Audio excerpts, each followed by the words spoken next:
It's been a little while, but we're back, and the Gold Cup is just right around the corner with the first game against Haiti on Saturday. Before we get into our Gold Cup and Haiti previews, we got to talk a little bit of transfer news. The transfer window is open, and U.S. men's national team players are all over the place. They're making moves, rumors to different clubs and stuff like that. I think we have to start, though, with the big one.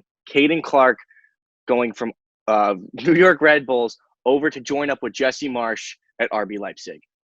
Yeah, it's unbelievable stuff. I mean, obviously we had great Nations League tournaments, so a lot of players have been in the limelight. But, Caden Clark's one of those guys who's just been tearing it up, just doing his thing with Leipzig. I mean, not Leipzig, sorry, Red Bulls.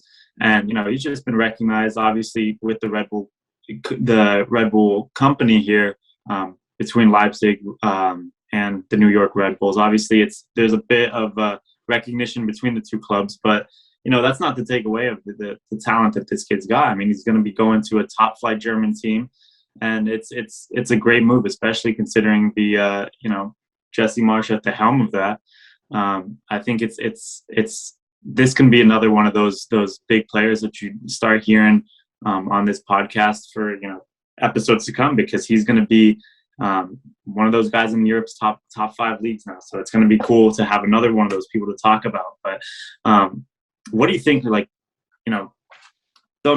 to take away from, his transfer at all, but what do you think his role is going to be moving over into this team? I think it'd be foolish. I think it'd be foolish to think that, he steps right into that team. He's an attacking midfielder. He offers a lot of goals from that midfield spot, which is very valuable. But he's going into a team that has a very good attacking midfielder in number 10 in Marcel Sabitzer. I think he's probably going to try and play under that. Sabitzer starting to get up there in years, approaching, that 30 mark. And I think Caden Clark is a guy for the future. Usually you'd see this be a thing where maybe he'd made the Brendan Aronson move and went over to play in Austria first with the Red Bull Salzburg and then go over to Leipzig. But Caden Clark, he can have an impact given the fact that he can just have those goals. That's something that could be valuable coming off the bench as well. We know Tyler Adams is there, so that's going to help him settle just as much as well. Different players. Adams the more defensive, Clark a more of an attacker, but he's definitely one for the future. Obviously, he's only 18, and the sky is the limit for this guy. Super talented, and I'm excited to see what Jesse Marsch does with him. And being that there is an American coach there, it will help him settle, and there's not going to need to be as much of a adjustment. The language and stuff isn't going to be as difficult because your coach does speak your native language. Oh, lost you there for 2 seconds. Oh, we're back. Yeah, we'll just keep rolling with it. Technology, not always on our side, but it's going to help that adjustment, being that Jesse Marsch is there. And he's not going to be afraid to give him an opportunity just because he's some kid from MLS. Yeah, and I think it's something that we've mentioned before when talking about Jesse Marsch, and I think it's great to have him over in Europe because he is acting as that vocal point for American players abroad. And whether you want to say, oh, he's American, so obviously he favors American players, that's one thing. But at the end of the day, he's doing something good for American soccer. And whether people might think that he's making wrong moves just because of personal bias is one thing. But hey, I don't mind. I mean, he's doing this, making a name for himself. He's doing good in his job. So I don't think that's any reason to complain. I mean, he's bringing an American player over. Nationalities aside, he's still doing a good job at what he does. So I think regardless of anything, he's a good guy to be working under, regardless of what nationality you are. I think it's he's delivered. He's delivered when he's done there. He was very successful with Leipzig as the assistant manager. Then he goes over to Salzburg to take over that team, wins the title, and comes back here, and he's going to be ready to compete. Obviously, the team is not quite at the level of Bayern Munich, but the two teams that are going to be trying to push them are going to be Leipzig and Borussia Dortmund. Absolutely. I think, there's no doubt that, he has the ability to compete and all that. So it's going to be interesting to see at even a higher level now how he does there. But it's to see Caden Clark there now as kind of his prospect at Leipzig, as he had Brendan Aronson over there. I'm really excited to see what kind of impact we can see from him. We see how Gio Reyna tears up the Bundesliga. What if we have another one of those, attacking midfielders in the league just tearing it up? We have, that could just put a huge stamp for American soccer on the Bundesliga. I mean, you just having in the future, I mean, not today, as you mentioned, he's not going to break in right away, but, seeing in a couple of years, potentially two of the best attacking midfielders in the Bundesliga can be American, just, creating goals, setting up goals. And I think that'll be really awesome to see, and a big statement for American soccer, especially being under Jesse Marsch. And, I'm not trying to make a comparison last year again, but what I was saying is I'm not trying to make a comparison to, an all-time great player, but Caden Clark has a little bit of Frank Lampard in him. I mean, just look at the guy's stats. This season in MLS, in 8 games, he has 4 goals and 1 assist. In 16 games played in MLS, he scored 7 goals and had 1 assist. For an attacking midfielder, that is absolutely phenomenal. That's a phenomenal goal scoring rate for a young striker. I mean, he is a player that is able to get into the box, and he just has a knack for being at the right place at the right time. And he's got a heck of a right foot on him where he can bang one in the top corner as well.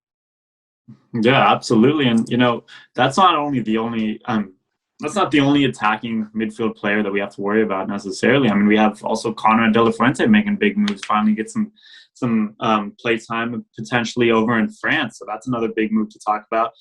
Moving over from Barcelona, where, we're all hyped about having 2 American players at Barcelona, but obviously the fairy tale has to come to an end, if he's not getting that best treatment over there.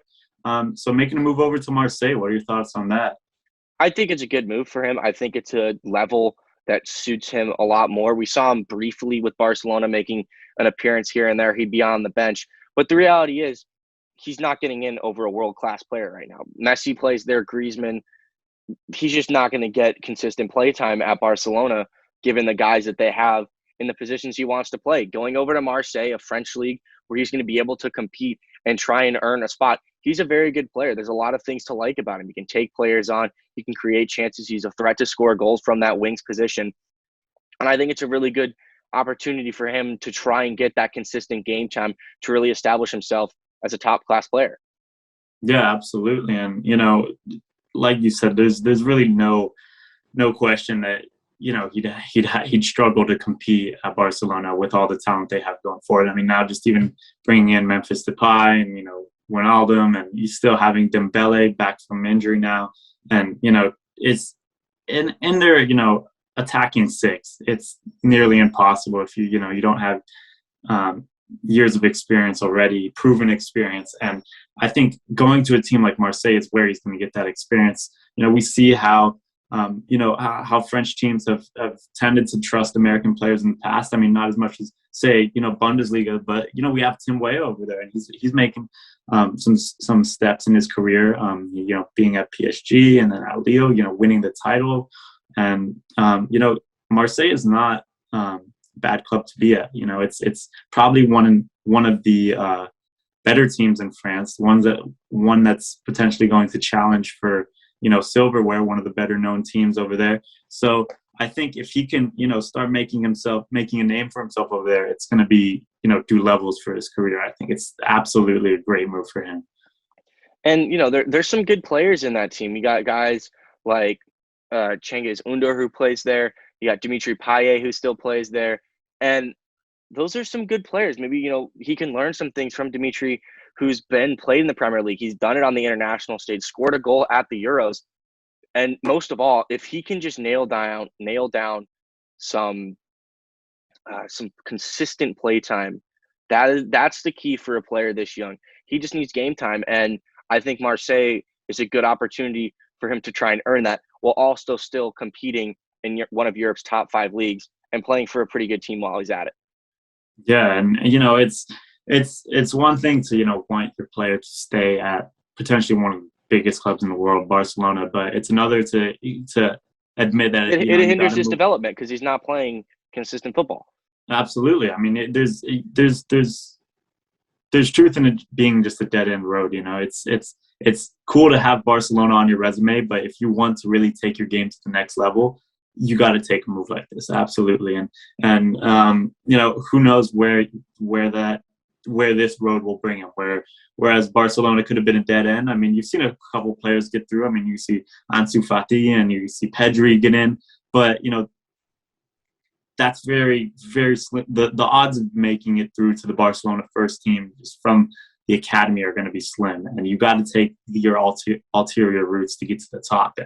And this can potentially 2-3 years from now absolutely see him in the Premier League, absolutely see him at the top, because we know what kind of player he is, that kind of player that a lot of people are looking for right now. So I think a lot of it comes down to how many minutes he starts to get here. So I'd love to see more of him, because when we do see him play for Barcelona, it was always a big talking point, always big in the news, because this kid's got the stuff. If we start seeing more of that in Marseille, you're bound to start. Other people around the world are about to start seeing that too, and that will in turn lead to more senior national team call-ups. I think he's definitely a player that, had we qualified for the Olympics, would have probably been in contention for that. And I think he's a player that can offer something going, maybe a little bit different, because he's got that flair to him. But yeah, so I think it's probably time to move on from the two confirmed to a couple rumored ones. From one guy leaving Barcelona to someone who might be joining. Yunus Musa, as of late, has been linked to a move from Valencia over to Barcelona. We don't necessarily know how much truth there is in these reports. It seems like there are a lot of it's not super confirmed, or the sources aren't as deep, so it might just be a bunch of flair. But what would your thoughts be on Yunus Musa possibly going and joining Barcelona? Yeah, I mean, just talking about De La Fuente being over there, I don't think I like that move, to be honest. I think he's at a great place at Valencia, and I think that's a great team to be at. And if not, couldn't agree more. I think if not at Valencia, you can move to a different, maybe a mid-table Premier League team. But I don't think that Barcelona is necessarily the right move for anyone, unless maybe you're Serginho Dest and you can actually compete at that level and nail down a spot. And there was also a hole in Barcelona's team that they needed to fill. They needed someone for that right back, for that right wing back role. They pretty much haven't found one since the departure of Dani Alves. Semedo was leaving the club to go join Wolves. They needed to find a replacement, and Serginho Dest was ready. And he was just a little bit more developed than the other guys. He'd played in the Champions League with Ajax numerous times. I think Yunus Musa probably should stay at Valencia for another couple of years, a year or two, and then maybe a few more years, because the reality is he's getting consistent game time. He's playing 30-plus games a season for them, and that was his first year playing that much game time. We've seen him now with the national team. We've seen what he's done. He's done a lot of good things. I think it was disappointing to not see him play in that Nations League final or in that semifinal. We saw him absolutely superb in the friendly afterwards against Costa Rica. And he's going to be a key player for us going forward. He's a key player in that Valencia squad right now. I think Valencia, I want to see them play him as more of a central midfielder, similarly to how he's playing with the national team and how he played for the England youth setups, because I think we're starting to see that that's actually where he's at his best. But the reality is he doesn't get consistent game time at Barcelona probably. Could he maybe work his way into that midfield trio? Maybe, but right now you're still looking at trying to get in a team over Pedri, who we just saw him play at the European Championships, and the guy was absolutely superb. Miralem Pjanic is past his best, but that's still a guy that has some world-class talent. So that's just a tough ask for someone to try and get consistent game time, where in a position where a team doesn't necessarily have a hole where he could just walk right into. Mm-hmm, absolutely. And Valencia is still a good team. I think it's one of the top teams in Spain, as a matter of fact. So I don't think there should be any complaints from Yunus Musa at this point in time. I mean, he's a young man and he's getting good minutes at a great Spanish club in a big Spanish city. So by no means do I think, unless you're going somewhere like maybe England for to be under a more high profile while still getting consistent minutes, I don't think you move if you're Yunus Musa, especially not if you're taking a downgrade on minutes. If you're going to go to a big team like Barcelona but not play, I mean, that's just basically throwing your career away. I mean, sitting on that bench for 2 years isn't going to bring your career anywhere. You're going to be transferred back down to a lower division club, and after 2 years of doing nothing, and that's the end of it. So I think, if this is all smoke, no complaints from me. I'd love to see more United States players at Barcelona, but if it hinders their development, I mean, there's really no point to it. One guy who I think we do need to move is the Nations League final hero, Ethan Horvath. He's been the backup to Simon Mignolet the last couple of years. I don't think, and we don't see him getting in over Mignolet. Mignolet, a very experienced keeper. Obviously, the Belgium number 2. We've seen him playing in the Premier League for a while. Mignolet's a good goalkeeper. He's probably the best in that league. And Ethan Horvath has been linked to a multitude of English championship clubs. Do you think that's probably the level of team he should be going to? Because I don't think he gets in to a Premier League team at the moment. He's not nailed on starter there. I think if he goes to a team like a Fulham, if they don't bring back Areola, and they probably won't given the fact that they just got relegated, or the team that looks like the most likely, Huddersfield, he'll be getting consistent game time and a pretty good level of play that he'll be able to, like I said, get that consistent game time, because the reality is Zach Steffen isn't getting consistent game time. He's the number 2 behind Ederson, and we'd be foolish to think that he's getting in over Ederson anytime soon. Yeah, and absolutely, I do. I think that he deserves this move, because after the Nations League, we predicted, a lot of people are going to have their eyes on him, and look what we've been seeing. I mean, every day it seems like a different team is interested, which is great for him, because I think absolutely he needs to get out of there and start playing consistently. But it's tough being a goalkeeper. There's not a high demand for them in a lot of great places. So you're going to have to sometimes take, a somewhat less flashy move. But I think, the English Championship is as good as you're going to get if you, want to be playing consistent minutes at in a decent league. If you're getting an offer from the English Championship, that's great. And I think the physicality will do him well. CONCACAF is a physical gauntlet to go through in qualifying. We all know some of these teams that don't quite have the talent that the U.S., that Mexico have. A lot of their tactics involve trying to rough up these players. We saw even in the Mexico game, he was getting roughed up a little bit in his 6-yard box. And playing in the championship, that's the type of physicality that you're going to be facing week in and week out, and that could help prepare him for what he'd have to face if he's the U.S. men's national team number 1. Yeah, and we're apart from him, we're looking at a lot of goalkeepers that are just at the MLS level. So if he's given the opportunity to play at a good tempo, high quality league as the championship, at least more high quality than the MLS, I think you absolutely got to take that in any way, shape, or form, whether it's Fulham, whether it's Huddersfield. I think, he deserves this, and he's got to take a shot there.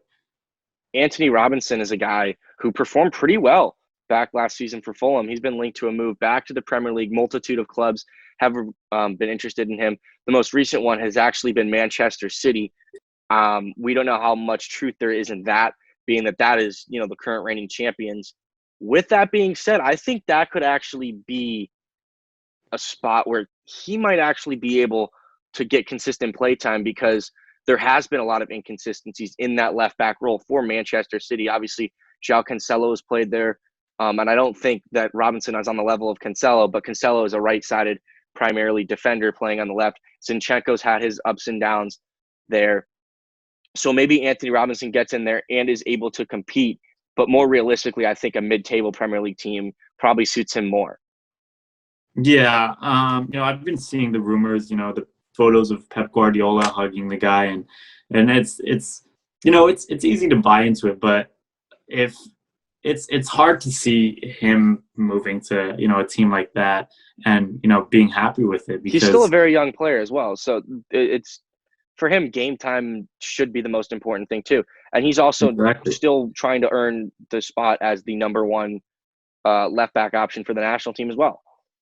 Yeah, and I think, like you mentioned, I think a mid-table team would suit him best, because he was one of the better players for Fulham when he did play last season. So I think undoubtedly he's going to want to have his eyes to, move somewhere still in the Premier League. And I think a lot of teams will also be looking at him, seeing, Fulham just moved down. Who can we pick from their team? And I think Anthony Robinson is one of those players high on the list that mid-table teams will want to get.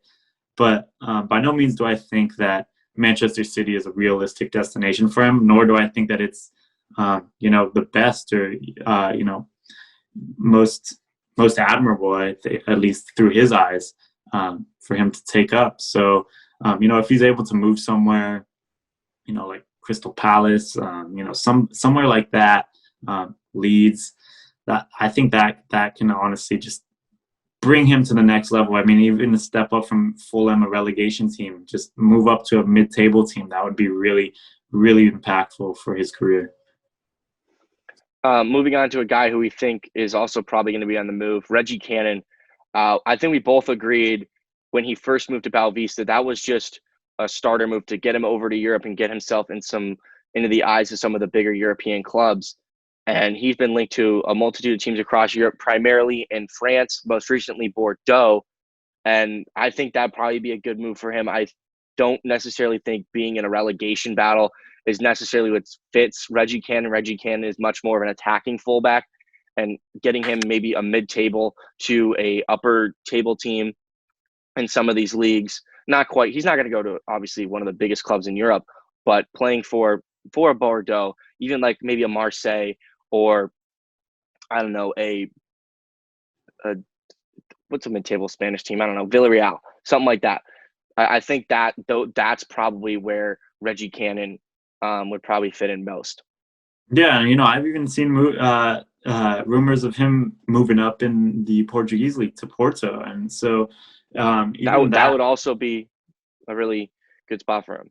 Yeah, and I think he's like you mentioned, this moving to Portugal was probably just it's the first step in his journey, and he definitely has the potential to move elsewhere. But I think this is happening really quickly for him, which props to him for shredding it up in his first complete season over there, because he's already gaining interest from so many different people, and I think that's great.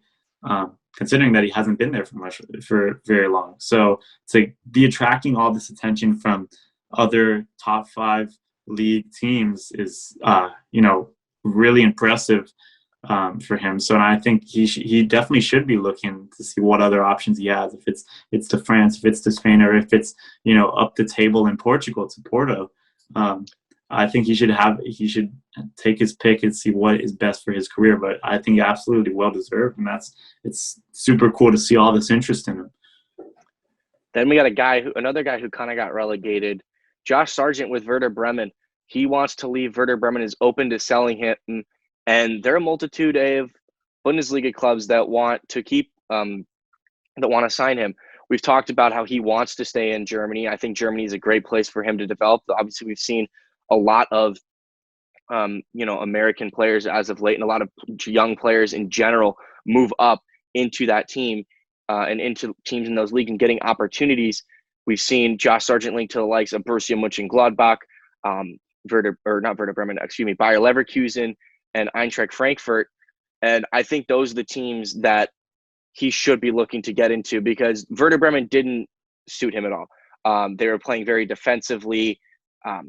Obviously, he's had his inconsistencies with goal scoring, but we know all the good things that Josh Sargent can do in terms of link-up play, in terms of starting up the press.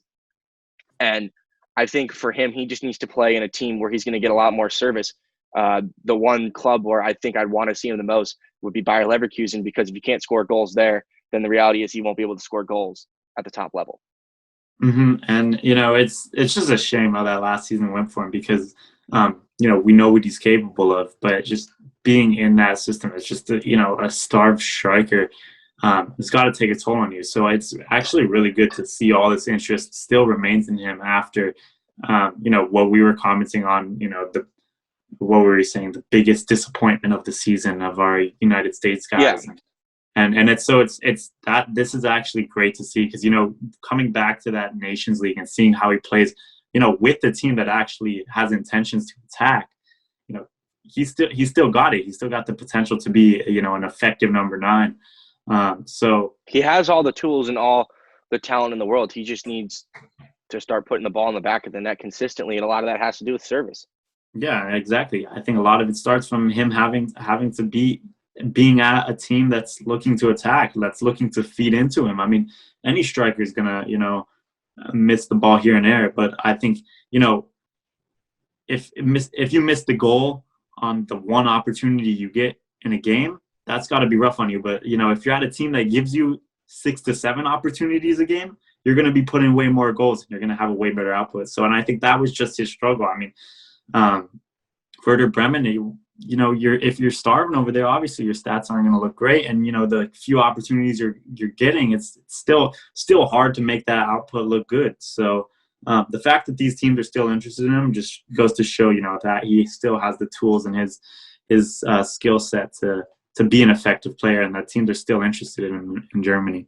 And then the last guy we're going to talk about is someone who we're going to see for the first time in a U.S. senior national team shirt at this Gold Cup tournament, Gianluca Busio, one of the most exciting young players in MLS, being linked to moves to Italy. Obviously, he's still eligible to play for Italy. If he plays in this Gold Cup, which we do expect him to do, that will cap tie him with the U.S. So that's good. We're probably going to be able to reel him in, given that we're losing some other guys, some other talented players at this Gold Cup as well. So I think this is probably the next big move, I'd say so. Obviously, he's been phenomenal so far this season in MLS, 2 goals and 2 assists in 13 games. He's actually the number 3 rated central midfielder in the MLS by, I believe it was FOTMob's rating systems. And he's the number 1 rated player under the age of 21. So he's a very exciting player. And to see him over in Italy, I think would be a really good move for his career too, to start seeing him playing training day in, day out, and playing against players at the top level. Yeah, and this we talk about Kane Clark moving over, and this is just another guy that is super exciting, super admirable to see him take that step, because he's taking it early, and that's something that is exciting for any American player to be moving over to Europe this early in his career, because that just guarantees that he's going to have a really bright and positive, I mean, if all goes well, bright and positive future ahead of him, whether it's staying in Italy or moving on beyond that. And so any American player moving over to one of Europe's top 5 leagues is just super and it's positive. not like especially and the clubs that are talking to him, it's not like Juventus, Inter, the champions are talking to him. We understand and I think he understands too, that that's just not the level he's at quite yet. He's still performing very well at MLS, but the teams that we're talking to mostly have been most linked to Venezia, Parma, Sassuolo, and Fiorentina. And I think that's probably where the level that you'd want to see him do, because it probably will take some adjusting. He is only 19 years of age, but he'd actually be able to fight for a spot and get consistent play time there as well. Yeah, exactly. And I think Italy is a perfect destination for him. I mean,